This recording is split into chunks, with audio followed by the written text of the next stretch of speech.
السلام علیکم ورحمت الله وبرکاتہ. ورور پوښتنه کوي چې که یو چا کوټ او یا چپنه یا کرتی اغوستی وي خو په دا رقم انداز باندې چې پر اوږو یې اچولي وي لستوڼي یې نه نن ایستلي، آیا دا عمل مکروه دی په لمانځه کې لمونځ په مکروه کیږي او که صحیح دی؟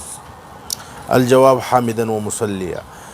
محترم زموږ حضرات فقهای کرام رحمهم الله دا عمل په مکروهاتو کې د لمانځه راوړي، په دې باندې لمونځ مکروه کیږي ځکه دا د سدل یو شکل دی. سدل ممنوع دی، مکروه دی. دا هم د سدل یعنی لباس بې له هغه مرتب و منظم انداز استعمالول او اغوستل هغه په سدل کې راځي. نو لهذا دا صورت دا مکروه عمل دی، لمونځ په مکروه کیږي، باید ځان وساتل سي.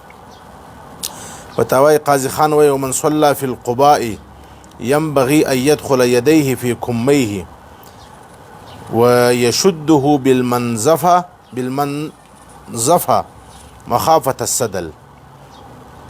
فتاوی خانیه على هامش الهندیه جلد اول صفحه 119 تبع رشیدیه. او همداسې رد المحتار کې علامه شامل رحمه الله فرمایي چې راجح قول هغه دی چې کومه خبره قاضي خان رحمه الله کړې ده چې انه یکره چې دا عمل مکروه دی، لمونځ په مکروه کیږي. جلد دویم صفحه 489 تبع رشیدیه. لهذا په دا رقم انداز باندې لمونځ کول دا عمل مکروه دی، لمونځ په خرابیږي، باید ځان وساتل سي. والسلام علیکم ورحمت الله وبرکاته.